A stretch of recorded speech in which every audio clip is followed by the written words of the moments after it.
Hello everybody, welcome back to आपके class. तो आज हम लोग पढ़ने वाले हैं मैथमेटिकल एक्सपेक्टेशन। और ये निकालना होता है एक प्रकार से, ये मीन होता है जो कि हमारी प्रोबेबिलिटी डिस्ट्रीब्यूशन होती है, उनका हम मीन निकालेंगे। ठीक, अब प्रोबेबिलिटी डिस्ट्रीब्यूशन क्या होता है, कैसे निकालते हैं, इसके लिए मैंने पहले 2 वीडियोस करा दी। इससे पहले 2 वीडियो जो मिलेंगे आपको, जो कि लेक्चर होंगे, वो इसी पे होंगे, आप देख सकते हैं। अगर आपको नहीं मिलता, नीचे डिस्क्रिप्शन में लिंक है, वहां से भी आप देख सकते हो। ठीक है, तो अभी स्टार्ट कर देते हैं कि मैथमेटिकल एक्सपेक्टेशन क्या है, कैसे वैल्यू निकालेंगे और कितने तरह के क्वेश्चन इसमें आपको देखने के लिए मिल सकते हैं। सबसे सिंपल सी बात पहले एक बार बता देता हूं आपको कि किस तरह से, जैसे मान लीजिए किसी ने पहली वीडियो नहीं देख रखी है, उसको समझ में कैसे आएगा। यहाँ पे देखो, पहले मैं आपको समझा देता हूं कि प्रोबेबिलिटी डिस्ट्रीब्यूशन क्या होता है।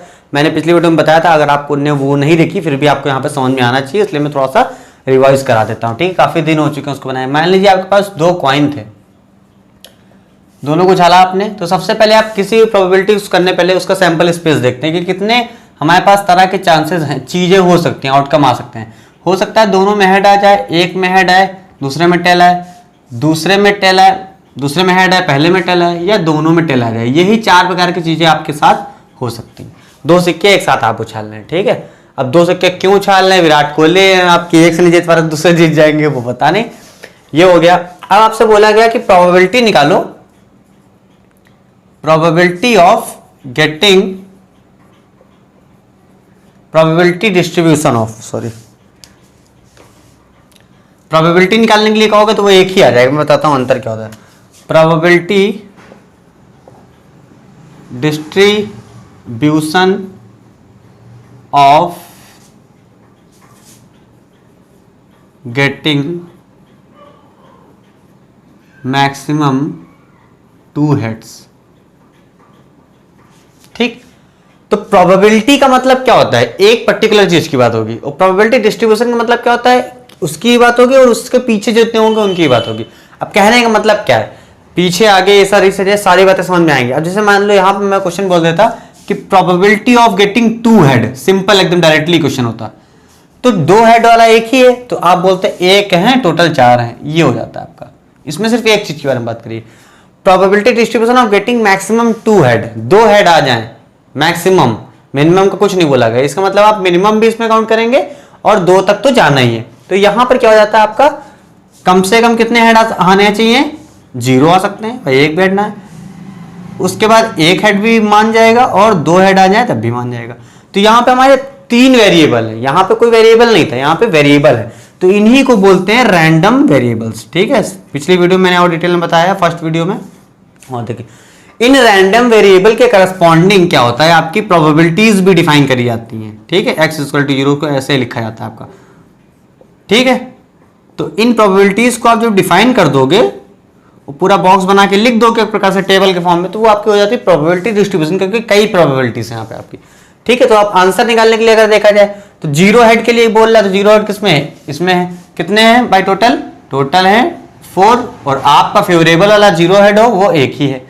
चलो, टोटल तो 4 है आपके पास, 1 हेड आए, 1 हेड आ जाए, देखो लिखा x = 1, 1 हेड किसमें इसमें, तो भाई आपके पास 2 यहां पे हो गया, इसकी प्रोबेबिलिटी होगी 1/2 हो गई।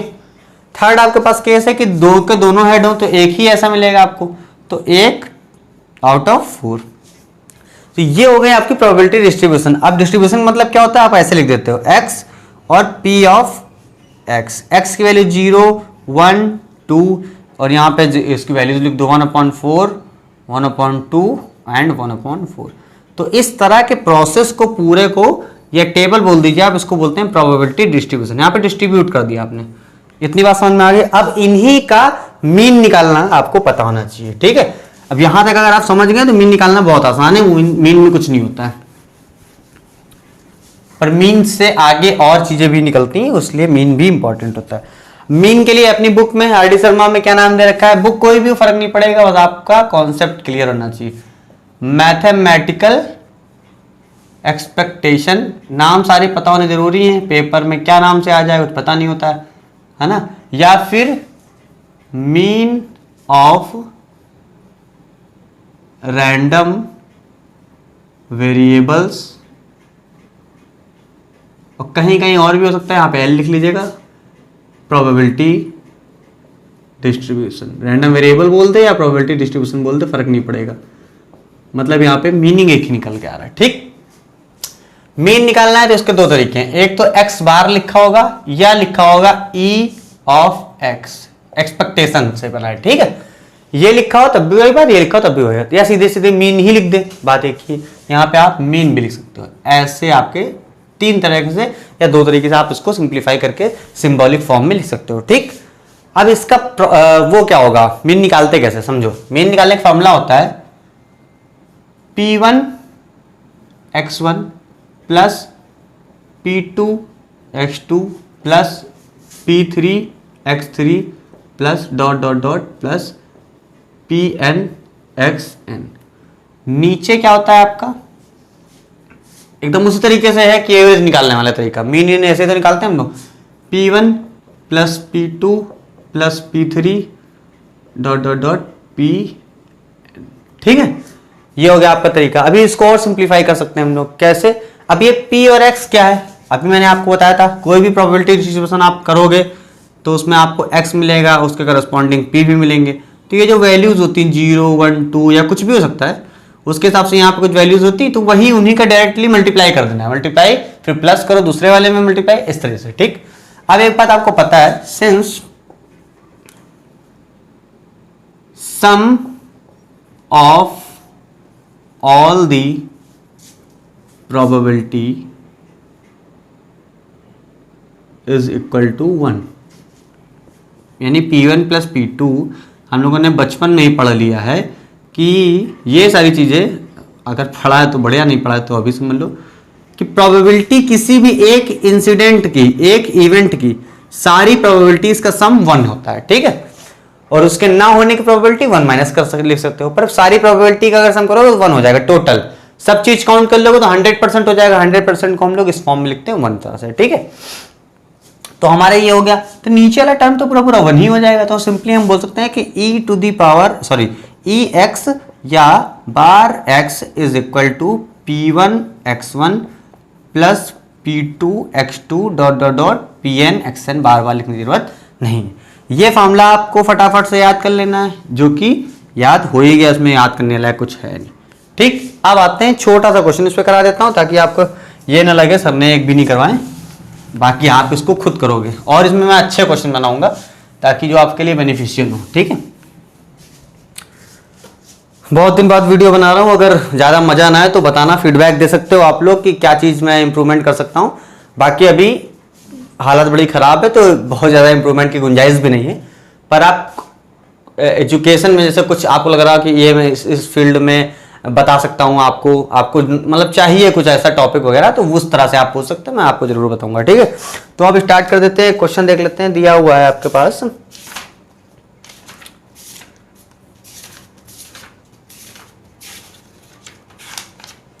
क्वेश्चन है, in a single throw of die if x denotes the number of its upper face find the mean और एक्सपेक्टेड वैल्यू। एक्सपेक्टेड वैल्यू है मैथमेटिकल एक्सपेक्टेड, ठीक है। तो देखो क्या बोला गया, अगर सिंपल लैंग्वेज में कहा जाए तो क्वेश्चन ये बोल रहा है कि आप जितने भी, एक पासा फेंका गया, डाइस को बोलते हैं, फेंका आपने, डाइस बोल दो, डाई बोल दो, जितने भी आपके फेसेस होते हैं, फेसेस में क्या क्या होता है भाई, 1 भी आ सकता है, 2 भी आ सकता है, 3 भी आ सकता है, 4 भी आ सकता है, 5 भी आ सकता है, 6 भी आ सकता है। कह रहे कि फेसेस में जितने भी नंबर्स होते हैं उनके आने की प्रोबेबिलिटी डिस्ट्रीब्यूशन को बताइए, फिर उसका मीन निकालिए, क्योंकि मीन निकालने के लिए आपको प्रोबेबिलिटी डिस्ट्रीब्यूशन पता होना चाहिए। तो सबसे पहली बात क्या है, क्वेश्चन को समझना है और उसको x और मतलब x और उसका px निकालना है, सबसे पहली बात तो ये। तो x तो हमारे यही हो गए, चांसेस क्या है, 1 आ सकता है, 2 आ सकता है, 3 आ सकता है, 4 5 6। तो चांसेस में हम लोग क्या करते हैं, सारे लेते हैं, सैंपल स्पेस या प्रोबेबिलिटी डिस्ट्रीब्यूशन सारे लेते हैं, क्योंकि किसी एक की बात तो करी नहीं जा रही। ये हो गया आपका ऊपर वाला वैल्यू जो है, एक प्रकार से आपका सिंपली दे दिया कि x की वैल्यू हमने आपको दे दी 1 2 3 4 दुनियादारी जो भी है। अब आपको निकालना क्या है अगला, कि कितनी प्रोबेबिलिटी है आपकी, हर केसेस में कितनी प्रोबेबिलिटी है। ऐसे कर लेते हैं, देखो टोटल हमारा अगर हम पासा फेंके एक, तो चांसेस होते हैं 1 आए, 2 आए, 3 आए, 4 आए, 5 आए, 6 आए। अप्रोच यही रखिएगा, क्वेश्चन सरल हो चाहे कठिन। सबसे पहले सैंपल स्पेस, उसके बाद x की वैल्यू, सिंपल सैंपल स्पेस से p निकालिए। भाई 1 आने के चांसेस कितने हैं, 1, टोटल कितने हैं 6, तो 1/6 सिमिलरली 2 आने के चांसेस सिर्फ एक ही बार है, टोटल 6 हैं। तो यहाँ पर देखिए कुछ चेंज नहीं, क्योंकि इजी क्वेश्चन था, समझाने के लिए उठाया मैंने, खाली जो दिख गया उसको उठा लिया। ठीक है, प्रोबेबिलिटी डिस्ट्रीब्यूशन मिल गई आपको। अब आपको मीन निकालना है। एक्सपेक्टेड वैल्यू बोल सकते हैं, मीन भी बोल सकते हैं, दोनों चीजें होती है। ठीक है, पर मैं ई ऑफ एक्स लिखूंगा, क्यों? क्योंकि एक्सपेक्टेड वैल्यू के नाम से यहाँ पे चल रहा है। चलो, एक्सपेक्टेड वैल्यू का फॉर्मूला क्या होता था? P1 x1 plus P2 x2 dot dot dot Pn xn। आप पूरा लिखने के चक्कर मत पड़ जाइएगा, नीचे P1 P2 करके था पूरा, मैं बस रिवाइज करा रहा हूं आपको। ठीक है, Pn नीचे वाला 1 ही हो जाता है, उसको चक्कर में पढ़ना ही नहीं है, सीधे सीधे आ जाओ। P1 x1 तो 1/6 इंटू 1, ये देखिए P है ये, और ये हो गया, प्लस 1/6 इंटू 2, क्योंकि 2 है x की वैल्यू। इसी तरह से 1/6 3, 1/6 4। अब मैं यहाँ पे देखिए बहुत एक्सपैंड कर रहा हूँ, आपको ये सब नहीं करना, आपको फटाफट से करना है। 1/6 कॉमन लेकर डायरेक्ट उड़ा दो। ठीक है, ये हो गया। नीचे अपॉन में 1 होगा, उसको लिखते नहीं हम लोग, 1/6 कॉमन, 1 + 2 + 3 ऐसे जो भी है वो लिख डालो फटाफट से, और इसको आप सॉल्व कर देना। ये मैं आगे नहीं कर रहा हूँ, इनको जोड़ो, 6 से डिवाइड कर दो, ना डिवाइड हो पॉइंट में करना हो, जैसा आप कॉमन हो ऐसा आप कर सकते हो। ठीक है, तो इस तरीके से आप मीन निकाल सकते हो। ठीक है, अब एक क्वेश्चन लेते हैं थोड़ा सा अलग टाइप का, मतलब इन्हीं मीन में कुछ और अगर कुछ वैल्यूज, जैसे मान लीजिए यहाँ पर के दे दे या इस तरह से कुछ हो, तो क्या करोगे आप?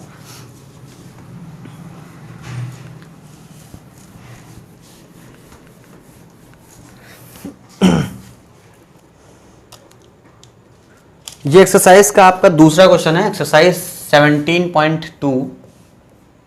सारे एक्सरसाइज मैं कराता नहीं हूं, पर उस तरह के सारे करा देता हूं, तो आप उससे कर लोगे। ठीक है, दूसरा क्वेश्चन है, पहले में बहुत सारे पार्ट हैं, ये देखिए x1 P1 x2 P2 इस तरह दिया, वो आप कर सकते हो। ठीक है, आपके पास बुक है तो बढ़िया बात है, वरना मैं ट्राई करूंगा, कुछ कुछ क्वेश्चन आपको स्क्रीन पे दिखते रहेंगे, वो आप होमवर्क में कर लीजिएगा। ठीक है, चलिए स्टार्ट करते हैं अपना सेकंड नंबर में जो बोला गया है x है आपका, और यहाँ पे दिया हुआ p, उसी के हिसाब से p ऑफ x लिखा है, वही एक बात है।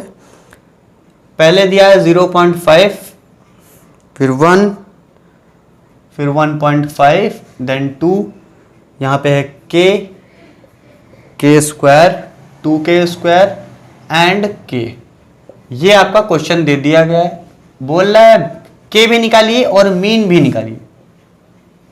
Find k and expected value. ठीक है, तो यहां पर सबसे इंपॉर्टेंट बात क्या है, आपकी अप्रोच क्या होगी? सबसे पहले आप क्या देखते हो, जैसे ही मीन दिखा आपको, आपके मन में आने लगा इन दोनों को मल्टीप्लाई कर देंगे, इन दोनों मल्टीप्लाई कर देंगे, तो k रहेगा उसमें, आप कुछ कर नहीं सकते। यानी कि सबसे पहले k निकालना है हमको। अब k निकालने के लिए देखो क्या है, ऐसा कोई फॉर्मूला तो बना नहीं जो हम डायरेक्टली कर लेंगे, पर अगर सीधे सीधे दिमाग लगाओ तो मैंने क्या बताया था कि हमेशा आपका जो p होती है, प्रोबेबिलिटी होती है, अगर वो सारी प्रोबेबिलिटी ऐड कर दो, जितनी भी हो फर्क नहीं पड़ता, तो वो 1 के बराबर होगा। बताया था अभी, पता भी है आपको, पास अभी रिकॉल कराया था। तो सारी प्रोबेबिलिटीज गिवन है ना लाइन से, तो इनको लिख डालो भाई। P1 है k, P2 है k², P3 है 2k², और लास्ट में यानी P4 कह सकते हो k, ये हमेशा 1 के बराबर ही रहेगा, वो पता है ये बात, अपना पुराना भाई वी नो दैट वाला। ये हो जाएगा 3k², साथ में है k, अच्छा k एक और है क्या, एक मिनट चेक कर लेता हूँ, तो 2k कर लेते हैं। 2k + 1 =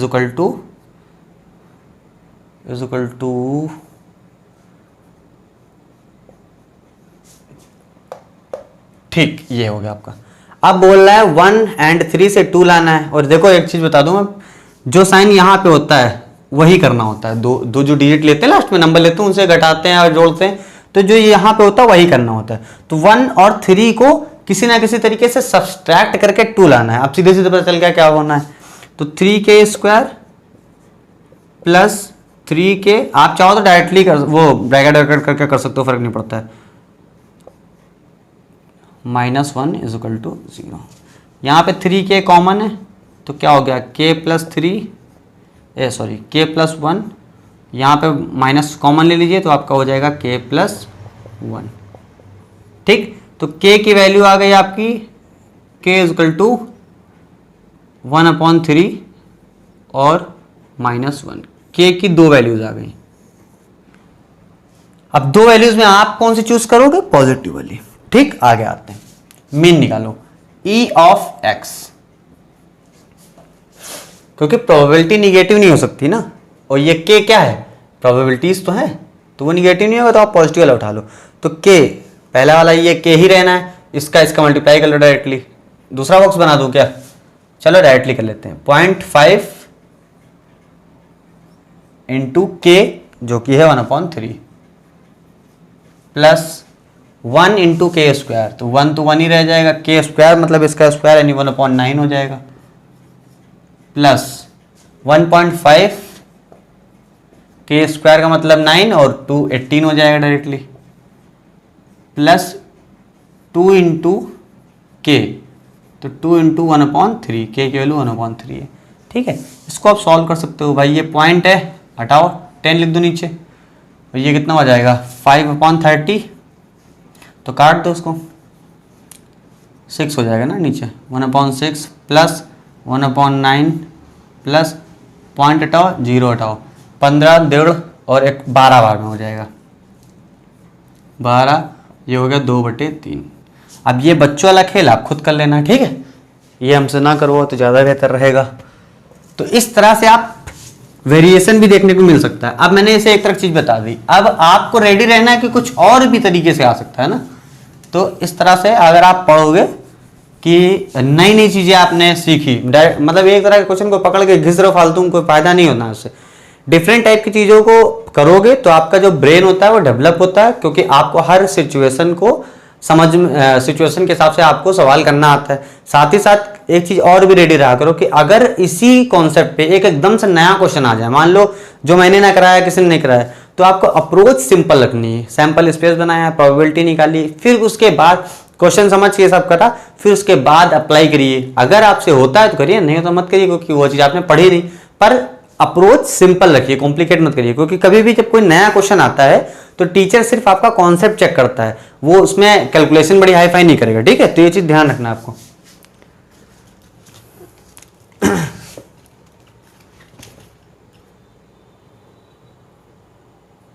अगला क्वेश्चन है find the mean and variance of, अच्छा वेरिएंस नहीं बताया अभी, पहले वेरिएंस बता देता हूं। वेरिएंस में कुछ नहीं, फार्मूला आपको याद रखना खाली, ठीक है, फार्मूला याद रखना है।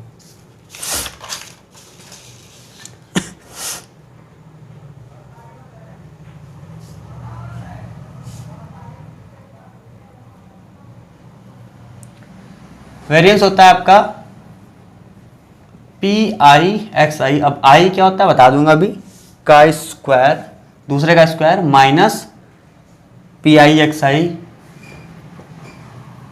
का समेसन का होल स्क्वायर। अब इसमें इंपॉर्टेंट चीज क्या है, मीन अगर आप पूछे कोई तो आप मीन भी ऐसे बोल सकते हो कि समेसन ऑफ PI/XI।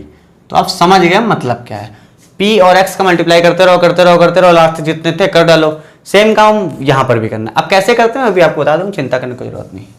चलो, वेरिएंस का फॉर्मूला ध्यान रखना, बड़ा कॉम्प्लिकेट, मतलब दिखने में सरल है पर वो कंफ्यूज हो सकते हो आप। तो याद रखना, मीन वाले का स्क्वायर बाद वाले में है, तो आपको याद रह जाएगा। ठीक है, अब देखो क्या करना है। क्वेश्चन है हमारा कि find the mean and variance of number of tails in the three tosses of a coin. Find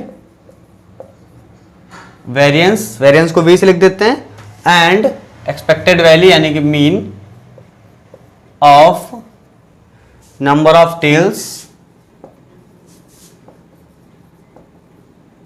in three tosses of coin. यहां पे हो सकता है लैंग्वेज में कुछ प्रॉब्लम हो, पर three tosses of coin, three tosses of coin नहीं होना चाहिए, यहां पे ऐसा होना चाहिए कि थ्री कॉइन्स एक साथ चले गए हैं ना। तो यहाँ पे लैंग्वेज पे मत जाना, क्योंकि मैंने जो है पता नहीं कहाँ से लिखा है, वो गड़बड़ लग गया है। ठीक है, तो आ कॉइन नहीं है, थ्री कॉइन्स है, सिंपल ध्यान रखो, तीन कॉइन है एक साथ उछाले जा रहे हैं। ठीक है, सबसे पहले सैंपल स्पेस निकालेंगे हम लोग। सैंपल स्पेस क्या होता है भाई, तीनों में हेड आ जाए, पहले दो में हेड आए, फिर एक में टेल आ जाए, फिर एक में हेड, दूसरे में हेड टेल, फिर हेड, इस तरह से हो जाए। फिर भाई आपका कुछ और चेंज करते हैं, पहले में टेल, दूसरे में टेल, हेड हो जाए, फिर टेल हेड, हेड हो जाए, टेल टेल हेड, टेल है कहीं पर, टेल हेड टेल, टेल नहीं टेल, है ना भाई, ध्यान रखिएगा। 1 2 3 4, 3 4 6 हो गए। और कौन सा बाकी है? 3 टेल बाकी हैं अभी आपके। और क्या हो सकता है आपका? Head tail head, head head tail, देख लेता हूँ, है ना, ध्यान नहीं आ रहा है ऐसे एकदम से। H T T, H T T नहीं है, एच टी टी। मेरे हिसाब से यही 8 कॉम्बिनेशन आपके होते हैं। हाँ ठीक है, 8 कॉम्बिनेशन आपके होते हैं। ये सैंपल स्पेस बन गया। अब आपको चाहिए क्या? उन्होंने बोला है कि नंबर ऑफ टेल्स, जितना भी टेल हो सकते हैं। ये चीज ध्यान रखना, क्वेश्चन पे मत जाना एक कॉइन नहीं 3 कॉइन है एक साथ उछाले गए हैं, तो किसी में हेड आ रहा है, किसी में टेल आ रहा है, किसी में कुछ आ रहा है, ठीक है। नंबर ऑफ टेल से एक्स की वैल्यू क्या बनेगी? भाई नंबर ऑफ टेल्स हो सकते हैं, हो सकता है ऐसा हो कि सिर्फ और सिर्फ एक टेल आए, सॉरी 0 टेल आ जाए, सारे हेड हो, या 1 टेल आ जाए, या 2 टेल आ जाए, या फिर उसका 3 के तीनों टेल आ जाए। तो ये हो जाते हैं आपके एक्स। तो एक्स निकालना आपने ऐसे समझना है कि कितनी चांसेस हैं, डायरेक्टली उसको लिख डाला। भाई एक भी टेल ना हो, ऐसा कहां है? सिर्फ इसमें है। तो एक टोटल 8 में से P ऑफ एक्स, एक टेल हो, एक यहां है, यहां है, यहां है, 1 2 3, 3 हो गया आपके, तो 3/8 हो गया आपका। 2 हेड हो, 2 टेल हो, सॉरी 2 टेल, 1 2 3, 3 हो गए, 3/8। और 3 के तीनों टेल हो, 3 के तीनों टेल एक ही होगा, ऐसा 1/8 हो गया आपका। समझ में आ रही बात? ये हो गया आपका P ऑफ एक्स निकालने की बात। अब इसके बाद वही बात है, सबसे पहले मीन निकालो, फिर आपका वो। एक काम और कर लेते हैं, हमको यहां पे देखो क्या है, पी एक्स स्क्वायर भी चाहिए, पी एक्स स्क्वायर। तो एक्स तो है हमारे पास, एक्स स्क्वायर ही बना लेते हैं इसी में। अब ये टेबल अलग आप करिएगा अपनी, ठीक है, मैं इसी में कर दे रहा हूं। मैं मान लीजिए यहाँ पे एक्स स्क्वायर की टेबल बननी है, हालांकि इसकी कोई जरूरत नहीं है, आप समझ जाओगे डायरेक्टली भी। 0 का एक्स स्क्वायर, बात वही है, 0, 1 का 1, 2 का 4, 3 का 9। अब आ जाओ, सबसे पहले निकालते हैं मीन, ई ऑफ एक्स, यानी कि summation of P I X I, ये मिल जाएगा, इसका स्क्वायर भी कर सकते हो डायरेक्टली। तो क्या कर सकते हैं इसमें हम लोग, पी एक्स होता है, इसका इससे मल्टीप्लाई करोगे 0 हो जाएगा, डायरेक्टली 0 लिख दो, छोड़ो उसको लिखने की जरूरत ही नहीं। P1 x1 0 हो गया, इसका 1 से करोगे तो 3/8 ही हो जाएगा, इसका 2 से करोगे तो 6/8 हो जाएगा, ठीक है, इसका करोगे तो 3/8 हो जाएगा। तो 4 थे, इसमें 0 हो गया, तो बात ही खत्म हो गई उसकी। 8 यहाँ पे बेस में आपका आ गया, नीचे आ गया, और 6 6 12 हो गया आपका, है ना। तो 4 3 2, 3/2। जो आपका, अब सीधे सीधे आप चाहो तो ये भी लिख सकते हो कि PI जो आपका आया है, मीन तो आ गया डायरेक्टली, वो आपका है 3/2। तो अब इसका स्क्वायर भी तो चाहिए था हमको, किसमें? वेरिएंस में। मीन तो खत्म हो गया, काम खत्म। तो इसका स्क्वायर कितना हो जाएगा भाई? 9/4, ठीक है। तो एक चीज ये मिल गई आपको, थोड़ा सा मिटा देते हैं यहाँ पे क्योंकि इनकी जरूरत नहीं है हमको। दूसरा हमारा क्या निकालना था? हमको निकालना है PI का स्क्वायर। तो इसको हम लोग को पूरा करना पड़ेगा। कैसे करेंगे हम लोग? भाई यहाँ पर लिख देते हैं पूरा, PI का स्क्वायर, यानी P का मल्टीप्लाई एक्स स्क्वायर से। तो P ये है, एक्स स्क्वायर ये है, पहला 0 ही हो जाएगा, छोड़ दो। इसका इससे करोगे 3/8 ही रहेगा, प्लस इसका इससे करोगे तो 12/8 हो जाएगा, लास्ट वाले में क्या है? 9/8 हो जाएगा। तो ऐसे आपको कर डालना है भाई। कितना हो जाएगा ये? 9 3 12, 12 12 24, 3 हो गया आपका, ठीक है, 3 हो गया। चलो इतना हो गया। अब हमको निकालना है वेरिएंस। वेरिएंस v लिख लेते हैं, v is equal to P I X I का स्क्वायर, जो कि ये है 3 लिख दो directly, minus P I X I का होल स्क्वायर, ये निकाला है 9/4, 4 × 12 - 9, 3/4, वेरिएंस इजकल टू 3/4। इसको मैं चेक भी कर लेता हूं अपनी संतुष्टि के लिए। हाँ आपका, हाँ जो वेरिएंस जहां पर भी है वहां पर भी आप v ऑफ x करके लिखिए, ठीक है, जैसे e ऑफ x ऐसे ही है। तो देखिए वेरिएंस भी निकालना बहुत इजी, कोई भी टेंशन की बात यहाँ पे नहीं है, ठीक है।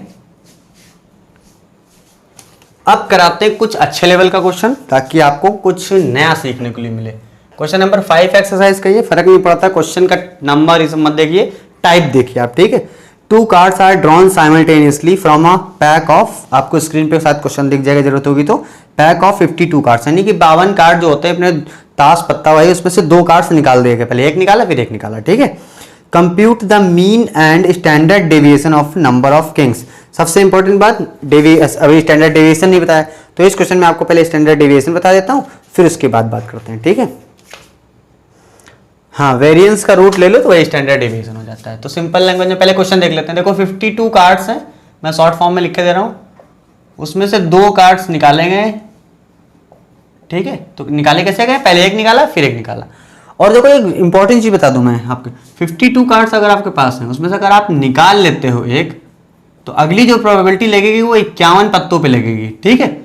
और कभी कभी इसको बोलते हैं विदाउट रिप्लेसमेंट। विदाउट रिप्लेसमेंट मतलब कि आप एक पत्ता निकालते हो और उसी टाइम पे दूसरा पत्ता उसमें डाल नहीं रहे हो, तो है ना। जबकि एक कॉन्सेप्ट ऐसा होता है कि अगर आपने एक निकाल भी लिया तो विद रिप्लेसमेंट, उसी के साथ साथ आप एक पत्ता उसके अंदर डाल देते हो, तो आपके पास अगली जो प्रोबेबिलिटी लगेगी वो 52 पे लगेगी। क्या मतलब है, क्या मैं कहना चाहता हूं सिंपली ये कि अगर रिप्लेसमेंट नहीं हो रही है तो पत्ते कम होंगे, अगर हो रही तो पत्ते कम नहीं होंगे, ठीक।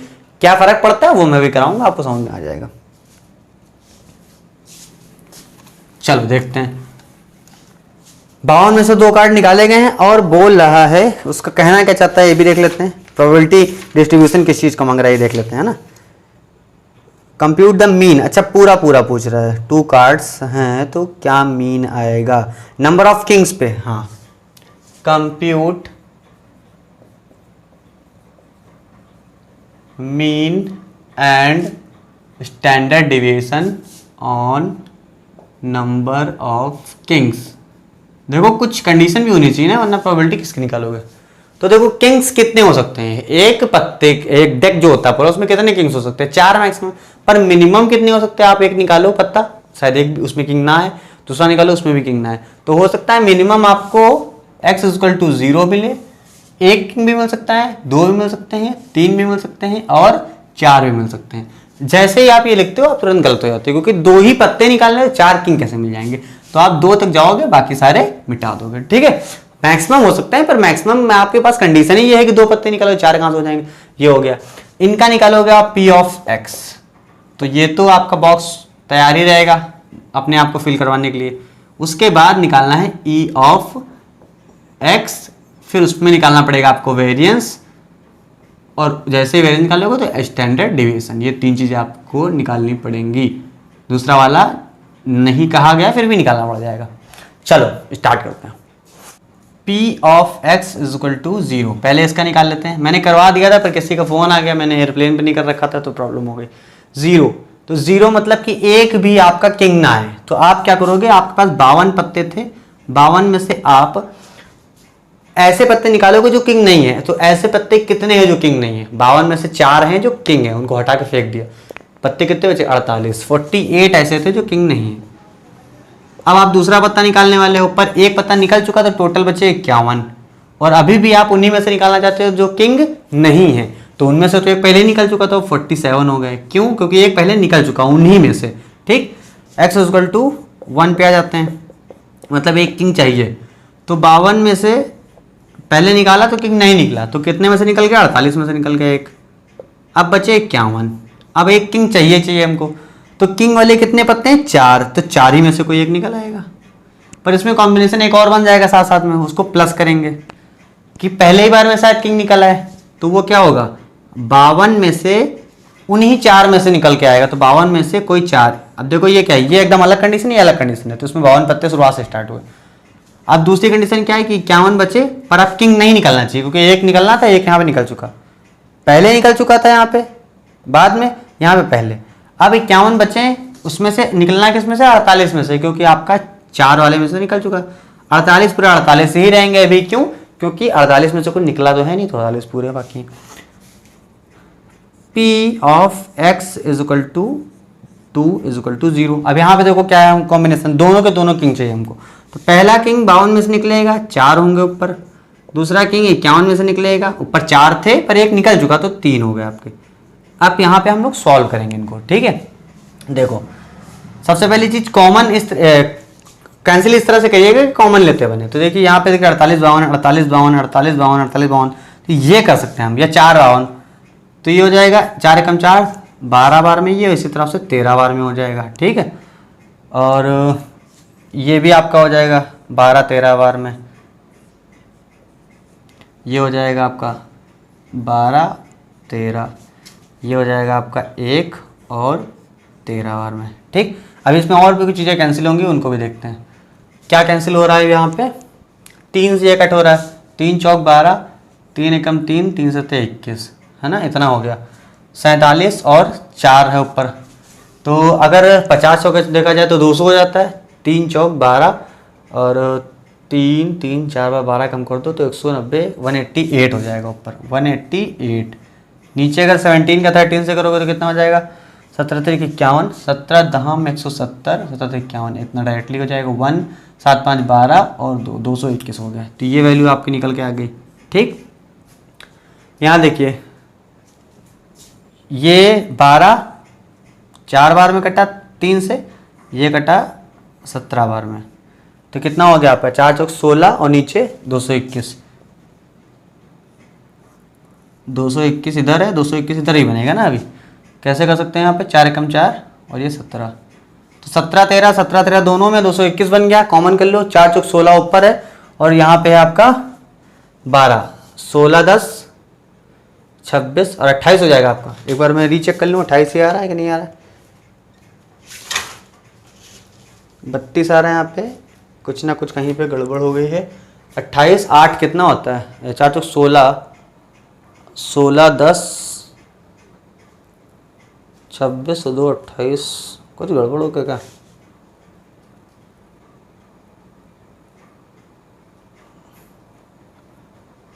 सोलह 10 26 2 28, हमको 32 चाहिए था। कुछ फिर से गड़बड़ हो गया, क्या हो गया यहाँ पे,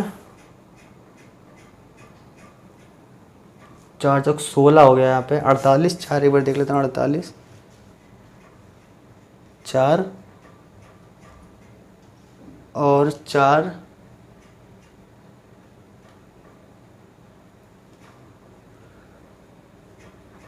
4 52 51 48 में से कुछ कहीं ना कहीं हो गया है गड़बड़। चलो इसको एक मिनट इग्नोर करते हैं, इसको देखते हैं। 13 ये हो गया 3 एकम 3, अच्छा यही तो गड़बड़ हो गया यहाँ पे। यहाँ पर आपका 3 से कट रहा था 4 बार में, यहाँ नहीं कट रहा था ना वो चीज़, यही दिक्कत हो गई है। ओ ये 4 बचा रहेगा आपका, ये कटेगा आपका 12 3 चौक 12 और यहाँ पे ये कटा था, तो ये हो गया 4 चौक 16 4 चौक 16, तो 32 हो जाएगा आपका नीचे। तो नीचे 32 हो गया, तो डायरेक्टली लिख दो यहाँ पे 32, ठीक है। इतनी चीज़ों में इतनी कन्फ्यूजन हो जाती है, क्या बताएं। ये कट गया, ये भी कट गया, तो आपका हो गया सीधे सीधे 221। ये आपका आ गया ई ऑफ एक्स, मतलब कि P of x. E of x क्या होता है, इनका सम होता है, लिख देते फटाफट से भाई। ई ऑफ एक्स इज एक्स और उसका पी, तो ये तो 0 हो जाएगा डायरेक्टली, मल्टीप्लाई करोगे तो 0 खत्म करो। दूसरा आ जाओ 1 मल्टीप्लाई बाई इससे, तो वही रहेगा 32 221। तीसरा आ जाओ दुगना हो जाएगा 2 का मल्टीप्लाई इससे, तो 2 221 हो जाएगा, 2 221, 2 32 34 हो गया 221। अगर कैंसिल हो रहा हो तो कर लेना, वरना मत करना। ये आपका आ गया मीन। हमको एक चीज़ और चाहिए होती, क्या भाई, वेरिएंस में एक चीज़ और चाहिए होती ना, इसको नहीं मिटाते हैं, वैल्यूज लिख लेते हैं यहाँ पे 188 221, दूसरा है 32 221, तीसरा है 1 221। ये आपकी 3 वैल्यूज आई हैं, ठीक है। चलो अब सब मिटा देते हैं, ई ऑफ एक्स निकाल लो। अब हमको चाहिए वेरिएंस। वेरिएंस का फॉर्मूला क्या था, V of X by summation of P I X I का स्क्वायर माइनस होता है P I X I summation का होल स्क्वायर, यानी मीन का स्क्वायर। वो तो डायरेक्टली मिल जाएगा हमको, पर एक्स स्क्वायर चाहिए होता है। एक्स स्क्वायर हमको यहाँ पे डायरेक्टली मिल जाना है, कोई दिक्कत है नहीं। और पी एक्स भी हमको पता है, ठीक है, पी एक्स वो गिवन है और ये एक्स स्क्वायर यहाँ पे डायरेक्टली मान लो है आपके पास। तो क्या हो जाएंगे भाई, पी आई एक्स आई का समेशन निकालने के लिए आपके पास स्क्वायर का समेशन निकालेंगे पी एक्स आई स्क्वायर। तो पी रहा वो 188 221, पहले वाला एक्स हमेशा 0 रहेगा तो 0 मल्टीप्लाई कर दो, स्क्वायर होता है कुछ हो। दूसरा वाला है 32 221, फिर 1 का स्क्वायर 1 ही रहेगा, फर्क नहीं पड़ता, लिख देता हूँ चाहे मैं। तीसरा है 1/221, इसका हो जाएगा स्क्वायर, तो 2 का स्क्वायर 4, तो यहाँ ऊपर ही 4 लिख दो इसके, ठीक है। कॉमन ले लो, 221 कॉमन हो जाएगा, ये तो 0 हो गया है ना। सिंपल आपका देखो तो 32 और 4 36 हो गया ना डायरेक्टली, 36 221, 36 221 आपका आ गया दूसरा वाला। पर ये आपका पूरी वैल्यू भी है नहीं, 36 221 आ गया आपका। दूसरा वाला आ जाते हैं इस पे। चलो वेरिएंस के फॉर्मूले में आ जाओ, v of x is equal to, ये हो गया आपका पहला वाला पार्ट 36 221, 36 221 माइनस दूसरा वाला 34 का स्क्वायर 221 का स्क्वायर। तो 34 का स्क्वायर और 221 का स्क्वायर, इसका आप कैलकुलेटर से या अपना खुद से मैन्युअली कर सकते हैं। टाइम लगेगा इसलिए टाइम वेस्ट नहीं करते हैं, मार्कर भी हल्का होना स्टार्ट हो गया और मैं आज पहली क्लास ले रहा हूँ तो बहुत सारी चीज़ें मेरे पास अवेलेबल नहीं। तो इसका वेरिएंस आप निकाल दोगे। जैसे इसका वेरिएंस निकलेगा, मान लीजिए वैल्यू आ गई कितनी, अभी वैल्यू मैं आपको बता देता हूँ ताकि आप जब करो तो उसको रीचेक कर सको। आप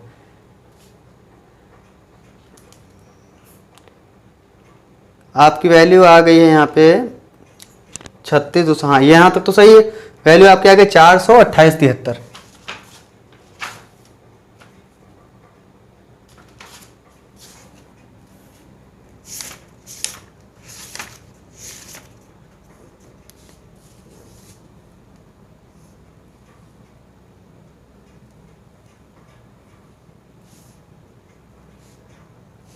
अच्छा, इसका स्टैंडर्ड डेविएशन नहीं निकाला था, मैं क्वेश्चन से कंफ्यूज हो गया था।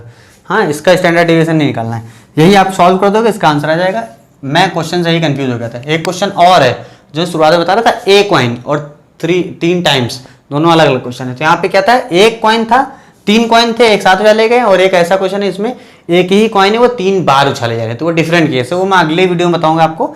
अगले वीडियो में इससे अच्छे क्वेश्चन होंगे। यहाँ पे आपको स्टैंडर्ड डेविएशन नहीं निकालना है, क्योंकि यहाँ पे ऐसी वैल्यू मिलेगी इसका स्टैंडर्ड डेविएशन निकालना बहुत प्रॉब्लम हो जाएगी। लॉन्ग डिवीजन मेथड से निकालना पड़ेगा, तो कोई जरूरत नहीं है उसकी, ठीक है। वेरिएंस और स्टैंडर्ड डेविएशन पे जो अच्छे अच्छे क्वेश्चन है अगली वीडियो में आपको और मिलेंगे। तो दोस्तों आज की वीडियो यहीं तक रखते हैं। अगर आपको वीडियो अच्छी लगी हो तो हेल्प जरूर करिए मुझे। हेल्प करने के लिए आप क्या कर सकते हैं, सिंपल वीडियो को लाइक शेयर सब्सक्राइब कमेंट, ये सारी चीज़ें कर सकते हैं। अगर आपको कुछ क्रिटिसिज्म करना है, कंस्ट्रक्टिव क्रिटिसिज्म यानी कि फीडबैक, तो आप उसके लिए कमेंट बॉक्स में आपका स्वागत है। माँ बहन की गाली छोड़ के सारी चीज़ों का वेलकम किया जाएगा। तो आपको कुछ पूछना हो इन चीज़ों से लेके वो भी कमेंट बॉक्स में पूछिए, मैं बता देता हूँ आपको, कोई दिक्कत नहीं होगी। मैं पिछले कुछ दिन से एक्टिव नहीं था, बहुत सारे लोगों ने कमेंट किया, मैंने उनका रिप्लाई भी नहीं किया। अगर मैं देखता हूँ कुछ ऐसे जरूरत वाली चीज़ होगी तो मैं रिप्लाई करूंगा। नीचे अदर लिंक्स भी पड़ी हुई हैं सोशल मीडिया हैंडल्स वगैरह के, आप वहाँ पे मुझे फॉलो कर सकते हैं या टेलीग्राम ग्रुप या चैनल जो भी है वो ज्वाइन कर सकते हैं। ये सारी चीज़ें करने के लिए नीचे आप चेक करिए क्या क्या चीज़ें हैं। मिलता हूँ आप सबसे अगली वीडियो में अच्छे अच्छे क्वेश्चनों के साथ, तब तक के लिए धन्यवाद। जय हिंद।